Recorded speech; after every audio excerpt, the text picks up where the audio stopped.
Super cool radio.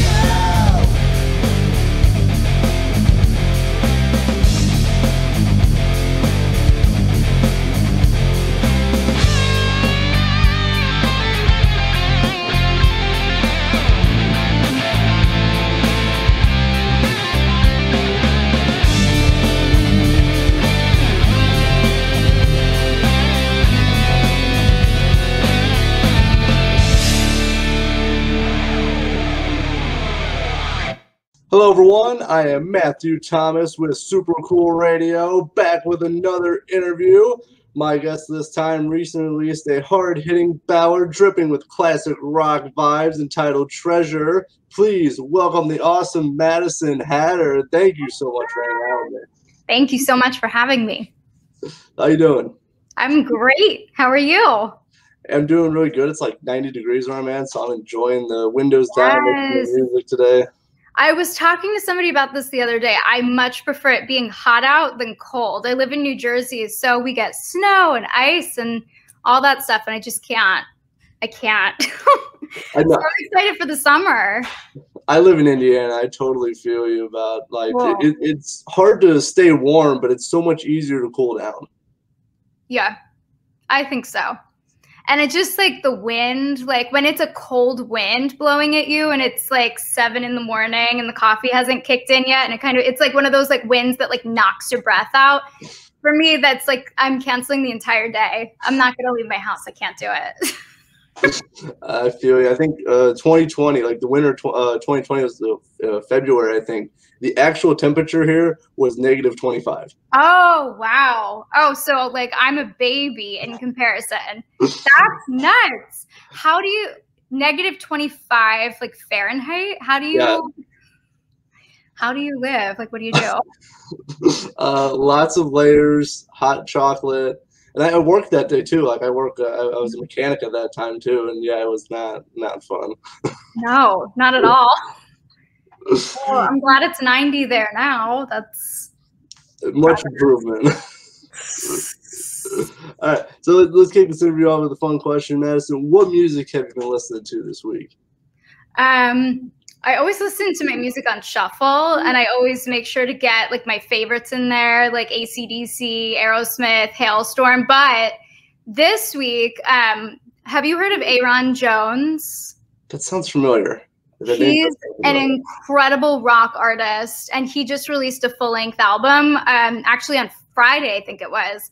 And he had been like dripping out singles over the past few months, and his sound is insane. It's like this blend of hard rock and blues, but there's some grunge in there too. He's out of Seattle. There's like a bite to it. It's really like nothing I've heard before, and the whole album is awesome. So I've been blasting that.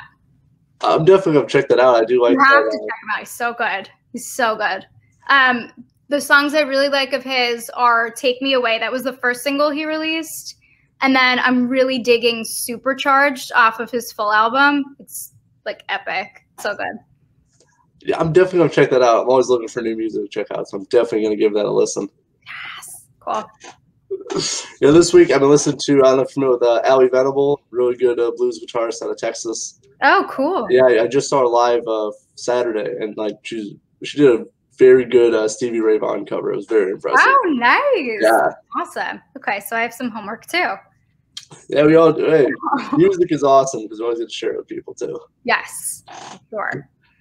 All right, so I'm talking with Madysin Hatter. I mean, so doing some research on you. So you started out in Broadway. So how did you make the decision to become, rock and roller? It wasn't really a decision. So I grew up doing theater and auditioning, doing commercials, like always going in and out of the city, auditioning, hoping to get a part. And I was lucky enough to be on Broadway for a few years as a kid, and I loved it. But I think that there was a point in high school when I started listening to rock music where I like first discovered rock music, and like Janis Joplin, Bob Dylan, Jimi Hendrix, Aerosmith. Aerosmith was really like the pinnacle for me, where all of a sudden I was like, what is this? But there was like this spirit of rebellion in it that I really connected with at the time, where like I had always been auditioning, trying to like fit into a part. But rock music spoke to me in a different way. There was a freedom in it where I could just express myself. Like Alanis Morissette too, that was another one that was like a big, like, what is this? There's like rage and happiness and sadness and just self-expression. I really identified with that.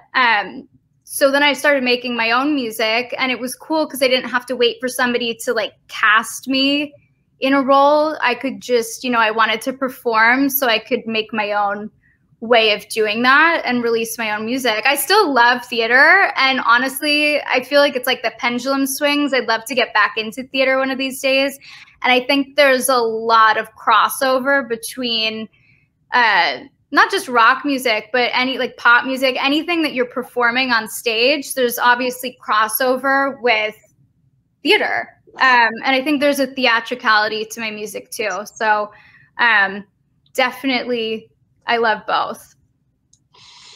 You know, definitely, like, you know, just music in general, it allows you to be like your own self. You, as you said, you don't have to be casted apart, you don't have to audition. It is just you. Yeah, for sure. And I would encourage anybody listening to, if they want to perform, you don't have to wait for somebody to pick you for a part. You should just either like write your own thing or sing your own thing. However, you know, you can get out there. I encourage you to do it because it's so much fun, and it's awesome to just be able to make something and then like release it, share it. Yeah, for sure. And like, then, you know, kind of similar with me, like I didn't have any like, you know, formal education to become, you know, in the radio and a podcaster and all that. I just started doing it just That's for amazing. fun. Yeah, and look, you have your own show. You have all these awesome people coming on, and thank you again for having me. I'm not saying I'm awesome, but thank you for having me with all the other awesome people that you have.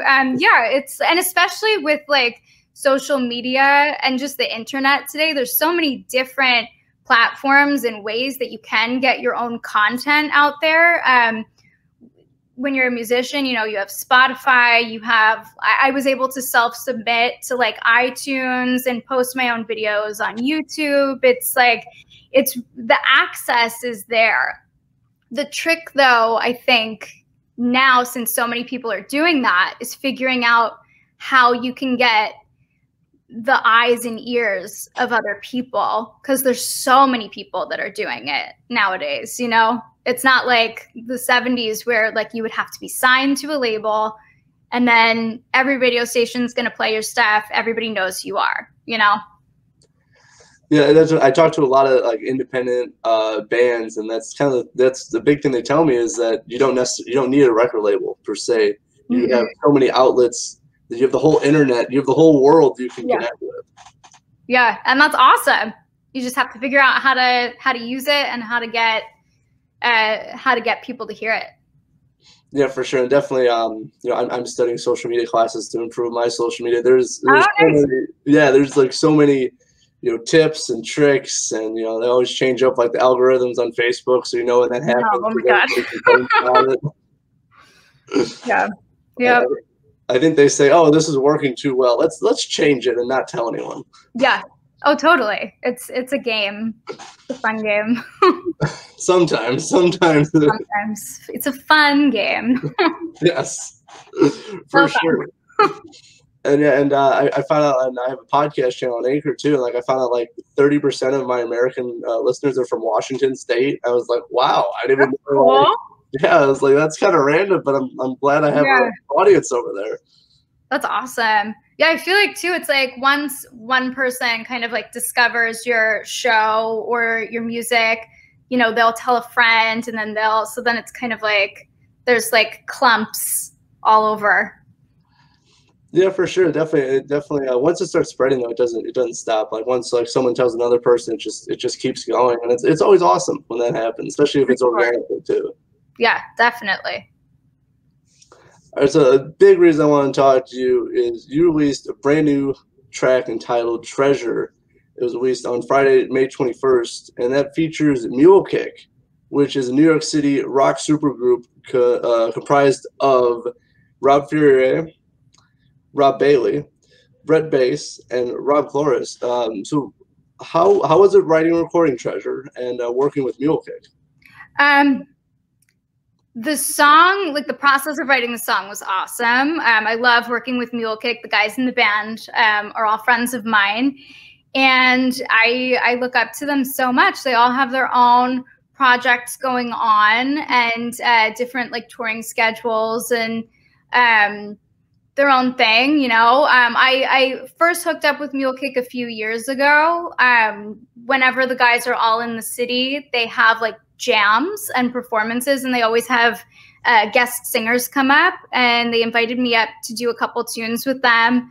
And I've been doing that with them over the years. I've gone up and sung with them a bunch. I've had that opportunity, and I've learned so much from them. So when it came time to write and record new music, I obviously wanted them to be a part of it because I've learned so much from them, but also because they're friends of mine and they're awesome. And I really like Treasure. I have been dying to release it, and so happy that, you know, we're at a point where it's out in the world, as we were talking about earlier. It's a song, there's like a lot of emotion to it, kind of takes you on a bit of a journey, and it's different than a lot of the other stuff that I've released in the past. I'm really proud of it, and the guys from Mule Kick were awesome to work with and contributed a lot to the song. And yeah, check it out. Yeah, it's definitely as I kind of described in my intro. You know, it's a hard-hitting ballad, but it also has that classic rock. It has like just that edge to it as well. Yeah, that was important to me to be true to, you know, what I listened to, and that obviously like comes through in my writing. And having a full band, having the awesomest guys playing on it with me was really, really special. Yeah, for sure. And so you had Rob Bailey. He mastered it, produced and mastered Treasure.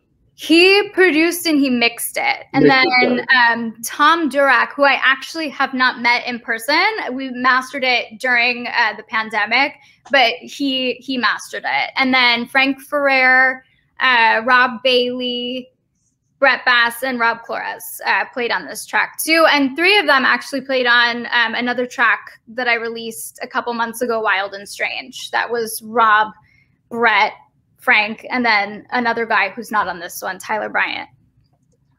Yeah, I definitely want to talk about Wild and Strange, definitely coming up. But yeah, I had a great song. That was actually the first song you sent me, and I was like, it's a hard-hitting hard rock song. Yeah, there's a lot of like aggressiveness in it, which I enjoyed immensely. Well, I just want to finish wrapping up talking about Treasure real quick. So, for anyone who has not listened to it, what can they expect musically and lyrically? Well, I think you said it pretty well. You know, it's hard hitting. There's definitely classic rock elements to it. I don't want to give too much away about what it means to me personally. It's a very personal song. So I think somebody listening to it for the first time can expect to connect with it in their own way that might not necessarily be how somebody else connects with it. So I kind of want to leave that like open.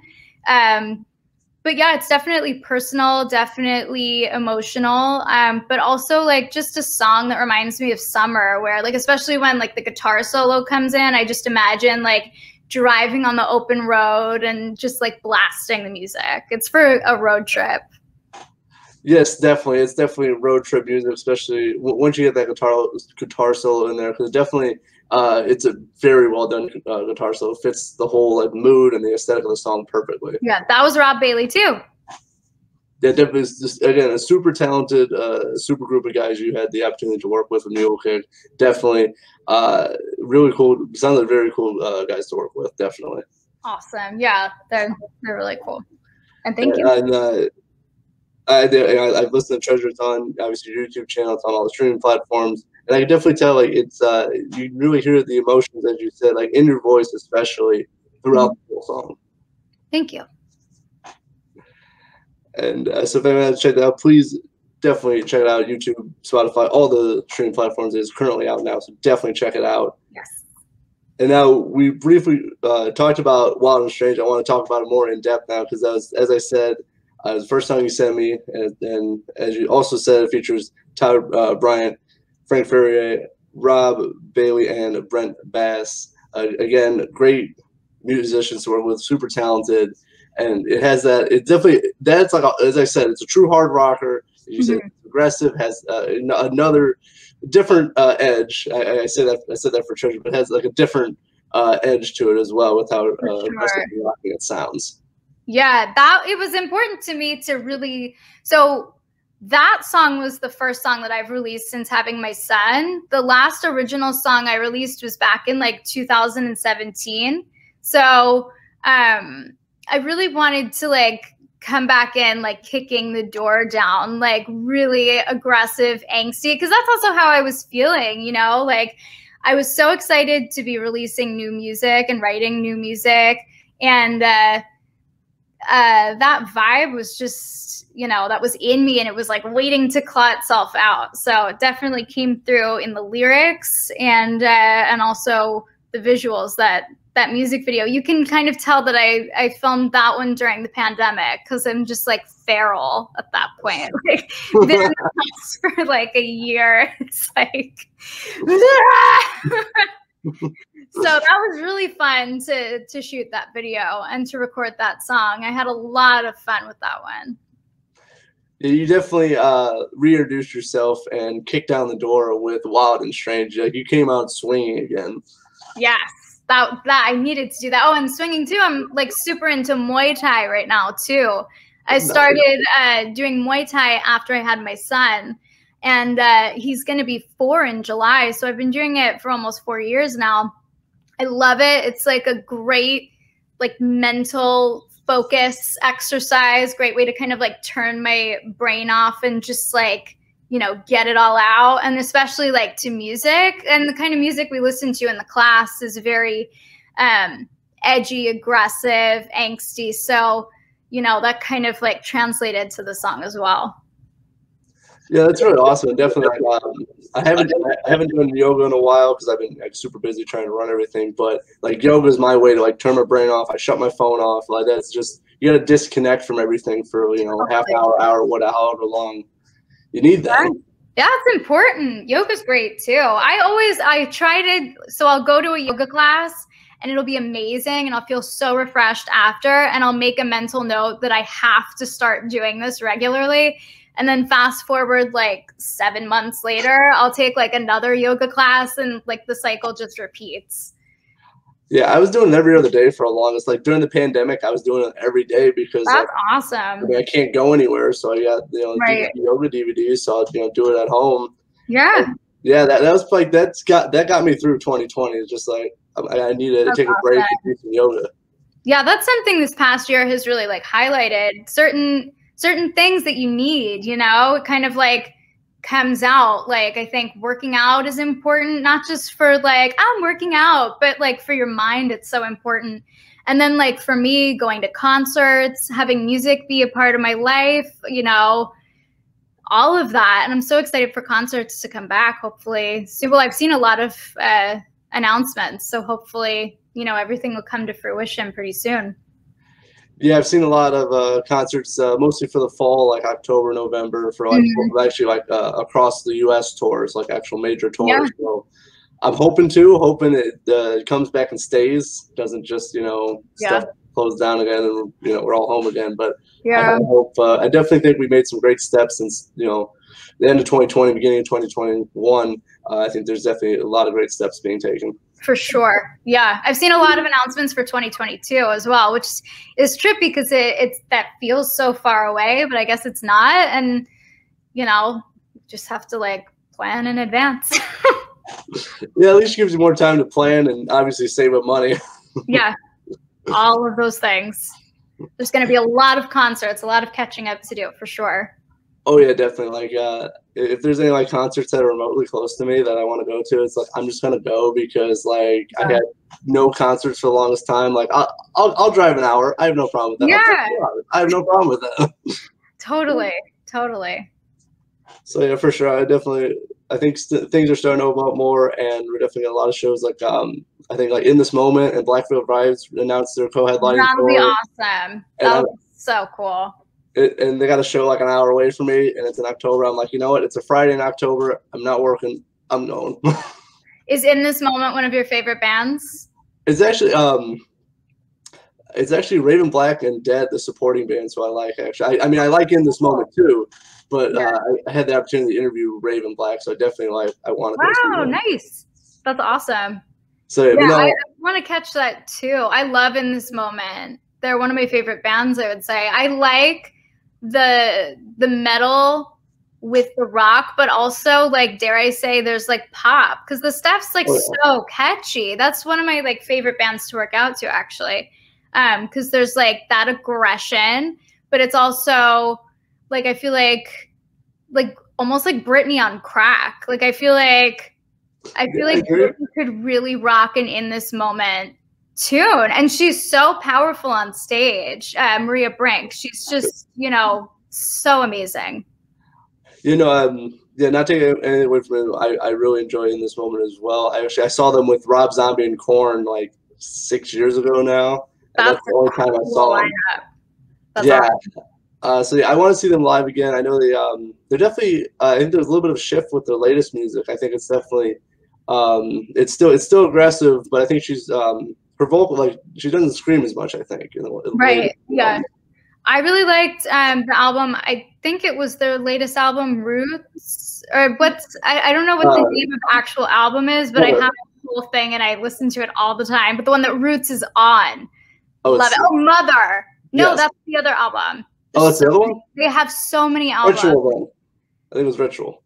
Yes, it was Ritual. You're right. Okay, there we go. So I love that one. And that one came out right around when I had my son and I started doing Muay Thai. So I'm like driving to Muay Thai and like blasting that and just getting into the like warrior, like mindset. And then the other one, Mother, came out after that. I think it was last year or this year. I don't remember. It was recently. Yeah. Oh, right. Because then that would be what they're touring. Yes. I think it was last year, end of last year, I think. Yeah.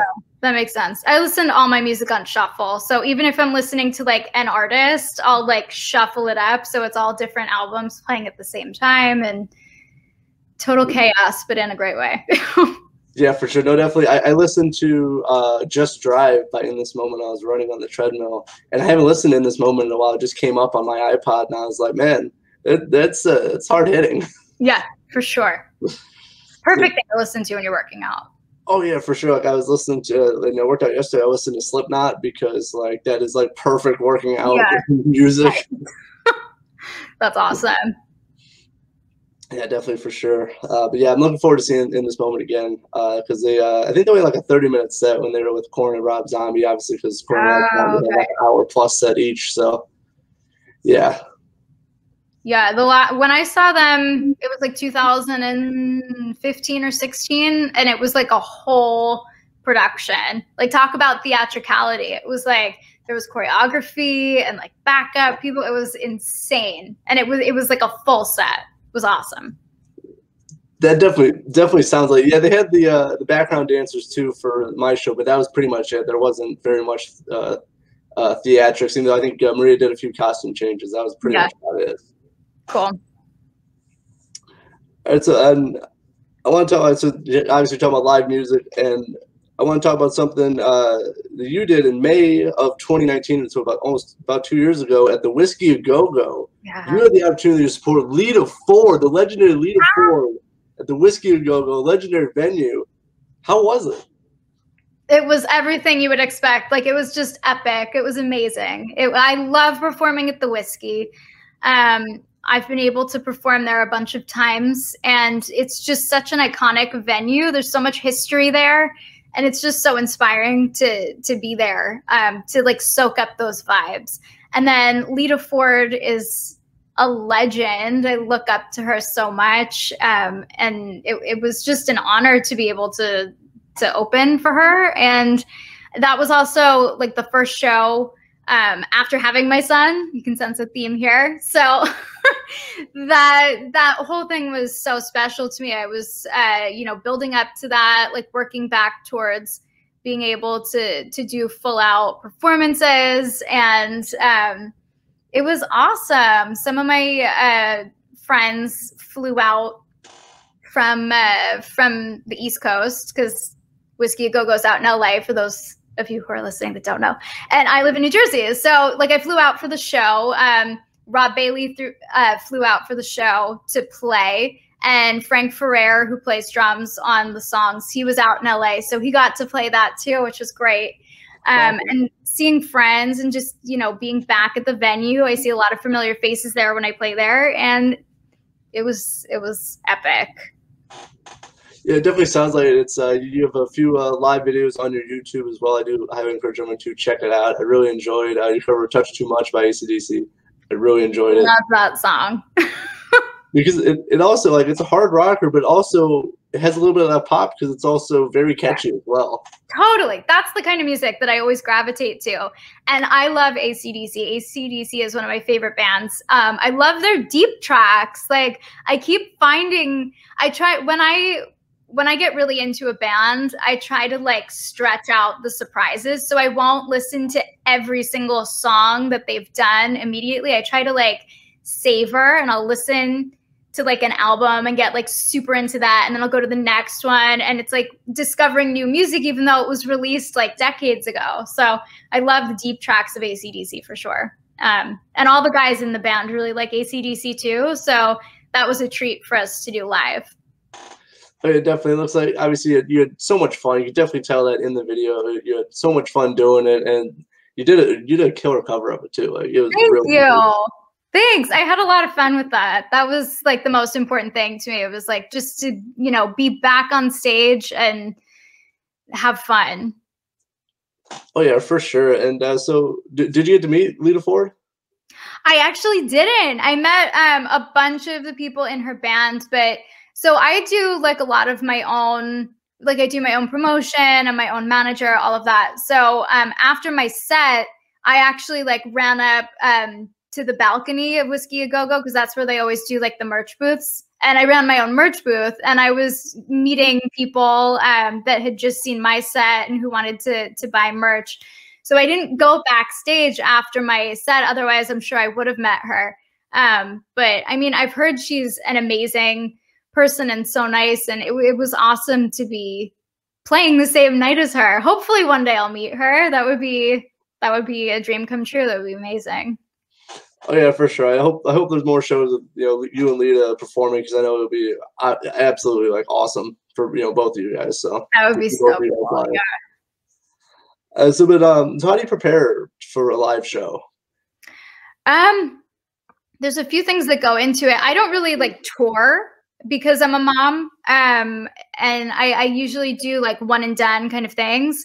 I always approach my shows as if I'm like training for something, you know, like my shows are really high energy. The music calls for it.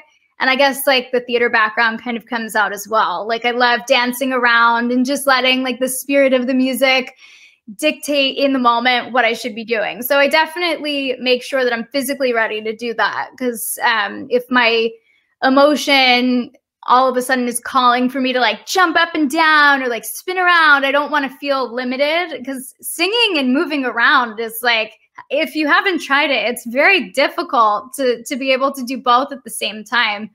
You really have to make sure you're, you know, prepared to do that. So I always do that. And then I sing every day just because I love it. Like I don't really sit down and put time aside to sing. I'll just sing in the car or like while I'm cooking or something like that. So yeah, I just, you know, do those things. Yeah, definitely performing on stage really doesn't really matter if you're like just playing guitar, singing, or in like theater. It's a workout. Like you have to definitely be prepared and in shape for it. Totally. Yeah. And in shape meaning like you're just able to breathe like a regular person when you're like doing something that's totally not normal. Yeah, no, yeah, definitely. It's a good way to put it. Yeah, definitely being able to do that and act like it's no sweat. Right. Absolutely. Yeah. Yeah, definitely. Some of the videos are on YouTube, as I said. Definitely check it out. It was a lot of fun, even just me watching, not even like having to be there. It was still a lot of fun for me to actually watch it. That means a lot. Thank you. And one of the reasons why that means a lot is because I actually figured out Final Cut Pro on my own and edited those videos together during the pandemic kind of like earlier during the pandemic. So the show was in 2019 and I had that footage and I was planning on doing something with it at some point, but I didn't know what. And I was sitting in my house during the pandemic. I was just like, oh, I want to like perform live. I want to see a concert. Wait, I have this footage. Let me see if I can like figure out how to do this. And it definitely, like, you can feel the energy with any live show that you're watching like online, which is one of the reasons why I love YouTube so much, to watch concert footage.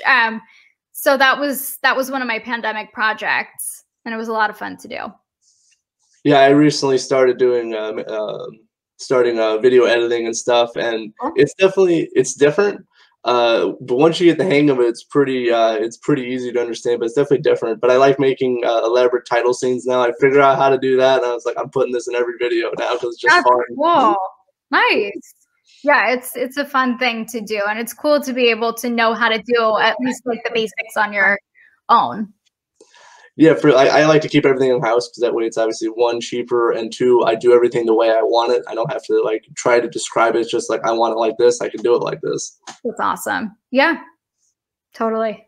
But I also noticed like with 2020 and like into 2021 that like bands are releasing like either live footage or live albums. Because obviously they can't, some of them can't even tour right now. So it's nice at least that there's some live music. I know like LA Guns are going to be releasing a live album coming up, I think June or July, I forget when. But that's going to be awesome. My friend's Reality Suite, also out in New Jersey. I'm not sure if you're familiar with them. I do know Reality Suite. Yeah, they're awesome. Yeah, I'm doing a live interview and performance with them, and I'm super nervous, but I'm like super excited at the same time. So awesome. They just came out with, I follow them on social media. They just came out with like vinyl, which is awesome. That's so cool. Yeah, they got I think June 12th in Easton, Pennsylvania. They have the vinyl release party and live in-person performance. Nice. That's awesome. That's cool. Yeah, I like their music. So a couple years ago, I had a magazine column in New Jersey. It was a New Jersey entertainment magazine, and they sent me some of their stuff. I was like, oh, I love this. And same thing that we've been talking about, where it's like rock, but there's like a pop element to it. It's catchy. All their stuff is really catchy. I remember that. And yeah, they're awesome. That's cool. Oh yeah, definitely. Like super nice to work with, super nice to talk to. But so folks, again, I'm talking with Madysin Hatter. So some of you actually brought to my attention. That I checked out. You released an acoustic Aerosmith cover of "Nobody's Fault" December of last year. How was it filming the music video? Because it looked like a lot of fun, but also very foggy. Yeah, so that video was kind of a happy accident. I actually released the song without a music video back in like 2017. And I had wanted something really special and unique for the music video, but I couldn't really think of like what to do that would just be different than what I had done before that would suit like the song. And we were actually doing the shoot for Wild and Strange, and we were driving in between locations. And we were driving past, and I say we, me and Brandon Ripley, who is basically Sleepless Pictures. And he's the one that shot all of the stuff for Wild and Strange and edited it and directed. He's awesome. Sleepless Pictures is amazing. They've done a few of my music videos. So we're driving past this field with the fog, and he was like, we should just like shoot some B-roll for this, and it could work maybe for Nobody's Fault, because we were like trying to put together a music video for that too, but the stuff just wasn't really like working. So I'm like, okay, we like turned the caravan around and like went parked, and it was just like the most intense fog I'd ever seen. We shot it in December in New Jersey, so it's supposed to be cold, but it was like this unseasonably warm weekend. So all this fog was just like, it was so crazy. So we shot it, and we just did it like a couple times, and we were watching it back. We're like, this looks so insane. And then we kind of like sat on it. We're like, okay, like doing just like no edits, just doing a one-shot thing. Like that wasn't our intention. But when we looked at the footage back, it's like, we don't even know like where should we cut and like with what? Like there's nothing else that could beat this for this specific song. So it turned into a one-shot music video for the whole thing in this field with fog. totally an accident, not planned at all. That's really cool though, just a completely impromptu music video that you weren't even planning to make a music video, just using footage, and it turned out we wanted to make a music video for that, and we were hoping to kind of do that alongside the Wild and Strange one, but like the stuff that we had carved out time for, it just like we tried shooting it after we did like the field and the fog thing, and it was just like mid-take, we just kind of looked at each other. We're like, this isn't better than the other thing. Like, there's no point in doing this or even trying. The other thing that we weren't planning on doing was perfect. And knowing that's 100% like natural, just fog, that wasn't any kind of like staged, you know, props or anything. No. Yeah, no. All natural. That's really cool. Thanks. Yeah, it was like it felt like almost like an out-of-body experience doing it, because like going back to my whole like theater background, like I was just really like performing the song, and it was like in the most perfect element that it could have been for that song. Like the lyrics and everything, it just like lined up kind of perfectly. It was weird. It sounds very surreal. Yeah, it felt very surreal. Yeah, well, actually, one thing I wanted to ask, like, how'd you get the fog like that? But I don't have to ask. Right, yeah, no. How it was. That's awesome. That's really cool, especially just, you know, impromptu. We're just going to try it, and I'm glad it worked out. It looks amazing. Thank you. So definitely that is also on YouTube, so definitely check that out, and you can look at how cool that fog is. Yeah. It's like, I don't think I've ever seen fog like that. Yeah, so fog. Yes, shout out to Mother Nature for that. Exactly. Totally. Thank you so much for chatting with Madysin Hatter. If anyone hasn't checked out, please check her out. Stream support, give her a like on all the social media platforms. Had a great time chatting with you, Madysin. I do have one more thing before I let you go. So we're already in May, almost the end of May now. What can we expect for the rest of the year from you? I can't believe it's already like almost halfway through the year. That's nuts. We're working on a couple more songs and hoping to release those. I kind of like the whole releasing singles as opposed to an EP thing, because it really gives me the opportunity to focus on each song and do like videos for each song. So we have 3 more songs that we're in the midst of recording, like different stages of it. And then I'll release those, do music videos for those. And I'd love to do some live shows. I kind of want the dust to settle for a second just to see what's up with like all these announcements and tours and stuff going on. I'd love to do a couple shows on the East Coast, and I'd love to get back to LA and perform at Whiskey A Go Go. It just, and you know, it depends on so many things that are out of my control. So I'm eager to get back. We just have to see what's happening. I'm definitely looking forward to the more music you have in the works. Definitely, everyone check out Wild and Strange, check out Treasure. It's really great rock music that has an edge to it as well. So I'm definitely looking forward to it. If any shows that I'm somewhere near, I'm definitely gonna check you out, because I know it's gonna be a lot of fun. Yeah, for sure. Let me know if you're around. I definitely will. I've always my goal is to meet every person I've interviewed, and I'm definitely it's gonna happen at some point. Awesome. Thank you so much for having me. This was fun. Of course, great conversation. And again, please check out stream support. Give a like to Madysin Hatter. Check out all the great stuff on YouTube and all the streaming platforms. Thank you for being on Super Cool Radio. Thank you. For Madysin Hatter, I'm Matthew Thomas. Thank you for watching.